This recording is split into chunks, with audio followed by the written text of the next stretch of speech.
తప్పకుండా కరీంనగర్ అభివృద్ధికి కట్టుబడి ఉన్నాం.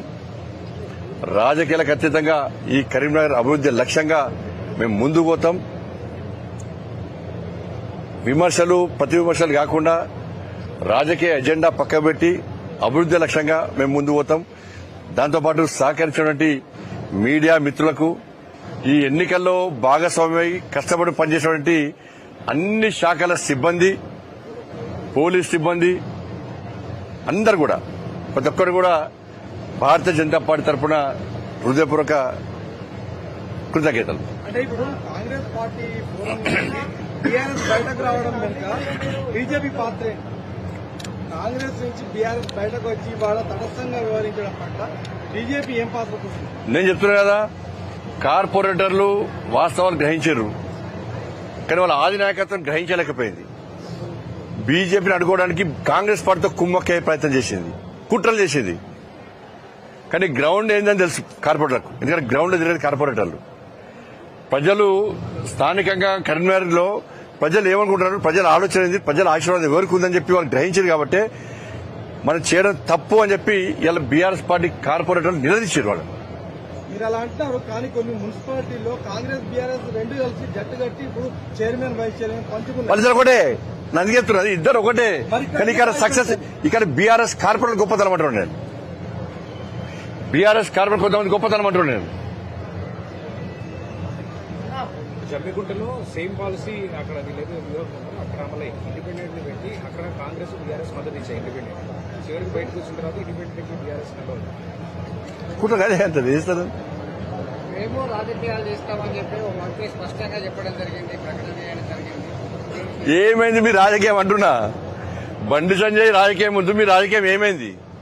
భారతీయ జనతా పార్టీ మా సైనికుల దమ్ము ముందు ఏమైంది? మీరు ఎట్లా ఏమైంది మరి చెప్పరాదు. చిట్కలేసారు కాంగ్రెస్ కొంతమంది, ఇట్లా చిట్కలేసి గిదరా రాజకీయం అన్నారు. నేను అంటున్నా రాజకీయం అంటే గిదని నేను అంటున్నా. ఇవాళ రాజకీయం అంటే గిదని నేను అంటున్నా. అంటే బీఆర్ఎస్ డ్రాప్ అవడం వల్ల మీకు ప్లస్ అయింది తప్ప మీరు పోషించిన పాత్ర మీకు వచ్చి 34 కదా, మ్యాజిక్ ఫిగర్ రాలేదు కదా. బీఆర్ఎస్ పార్టీ పోటీ చేయలే కదా, బీఆర్ఎస్ పార్టీ పోటీ చేయలే కదా. కాంగ్రెస్ పార్టీ పోటీ చేసింది, కాంగ్రెస్ పార్టీకి ఎంఐఎం పార్టీ మద్దతు ఇచ్చింది. గెలిచింది ఎవరు? వరుస విజయాలతో కరీంనగర్లో రెండోసారి మీకు ఎంపీగా స్థానం ఇచ్చింది, తర్వాత 2 ఎమ్మెల్సీలు ఇచ్చింది, ఇప్పుడు మేయర్ ఇచ్చింది. ఇప్పుడు కరీంనగర్ కేంద్రంగా బీజేపీ తెలంగాణ రాష్ట్రంలో ఇది ఏ విధంగా ఉంటుంది? కరీంనగర్ ఈ ప్రాంతం అనేది ఫస్ట్ నుంచి కూడా బీజేపీకి అనుకూలమైన వాతావరణం. బీజేపీ మీద, నరేంద్ర మోడీ గారి మీద విశ్వాసం, నమ్మకం ప్రజలకు ఎక్కువ. గతంలో విద్యాసాగర్ గారు 2 సార్లు ఇక్కడ ఎంపీగా గెలిచారు. ఇక్కడ మొన్న ఎమ్మెల్సీలు 2 గెలిచాం. నేను 2 సార్లు ఎంపీ గెలిచిన, ఇప్పుడు మేయర్ కూడా గెలుస్తాం. కానీ ప్రజల విశ్వాసం, నమ్మకం ఇవాళ మా మీద ఉంది కాబట్టి ఇంకా ఇదే ఉత్సాహంతో ఇంకా దూకుడుగా పనిచేస్తాం, అగ్రెసివ్ గా పనిచేస్తాం.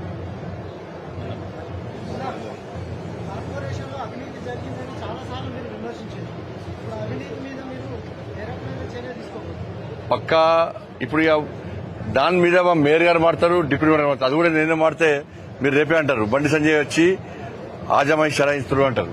కాబట్టి పాలకవర్గం మా వాళ్ళందరూ కూడా నీతివంతులు. మేమంతా నీతివంతులను గెలిపించిన ప్రజలు. కాబట్టి మేయర్ గారు, గౌరవ మేయర్ గారు, గౌరవ డిప్యూటీ మేయర్ గారు ఉన్నారు, మా పాలకవర్గం, మా కార్పొరేట్ గౌరవ కార్పొరేటర్లు అందరు ఉన్నారు. వాళ్ళందరూ కలిసి కూడా అవినీతికి ఆస్కారం లేకుండా, అక్రమాలకు ఆస్కారం లేకుండా కరీంనగర్ ప్రజలను కాపాడడం, కరీంనగర్ను అభివృద్ధి చేయడం లక్ష్యంగా ముందుకు పోతాం. ఏదైనా అవినీతికి ఎట్టి మనమే వ్యతిరేకం. అవినీతి చేసిన అవినీతికి పాల్పడడం వదిలిపడే ప్రసక్తే లేదు.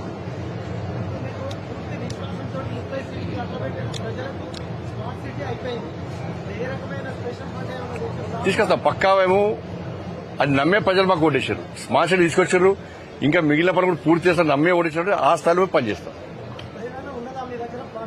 చేస్తాం. ఇప్పుడు గెలుస్తాం. ఇప్పుడే నరేంద్ర మోడీ గారిని కలుస్తాం, కలిసి వాళ్ళకు వాళ్ళ ఆశీర్వాదం తీసుకుంటాం. కరీంనగర్ నగర అభివృద్ధికి వారు రిక్వెస్ట్ చేస్తాం, నిధులు తీసుకొస్తాం. ఇవ్వకుండా మెడల్ వాడతాం. రిక్వెస్ట్ లేదు, డిమాండే. మొదటంగా రిక్వెస్ట్ ఉండే వాళ్ళ కుట్ర చూసినాక వీళ్ళకి అభివృద్ధి ముఖ్యం కాదు, వీళ్ళకి అధికారం ముఖ్యమని చెప్పి డిమాండే. లేకుంటే మాకు 35 మంది మా సైనికులు ఉన్నారు, గల్లీలో చెప్తాం, ఇగో కేంద్ర ప్రభుత్వము కరీంనగర్ అభివృద్ధి కోసం ఈ నిధులు ఇచ్చింది, రాష్ట్ర ప్రభుత్వం వాటా ఇస్తలేదు, పక్కా చెప్తాం. మేము చేసే చెప్తాం, రాష్ట్ర ప్రభుత్వం చేదు కూడా చెప్తాం మేము. ధన్యవాదాలు.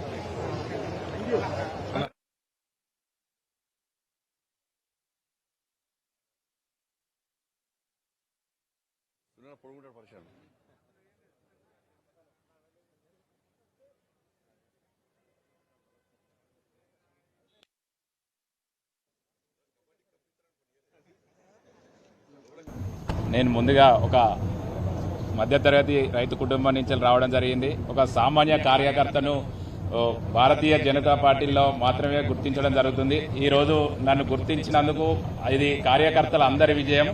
ఇది దాదాపు కేంద్ర హోంశాఖ బండి సంజయ్ గారు అన్నగారి ఆశీర్వాదంతో ఈ రోజు కరీంనగర్ కార్పొరేషన్ పైన కాషాయ జెండా ఎగరవేయడం జరిగింది.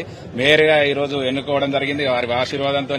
అలాగే కేంద్ర నాయకత్వ ఆశీర్వాదం, మా కిషన్ రెడ్డి గారు కేంద్ర మంత్రి గారి ఆశీర్వాదంతో, రాష్ట్ర అధ్యక్షులు రామచంద్రరావు గారు, రాష్ట్ర ఉపాధ్యక్షులు, మా జిల్లా అధ్యక్షుల సహకారంతో ఇలా కరీంనగర్ పైన కాషాయ జెండా ఎగరవేయడం జరిగింది.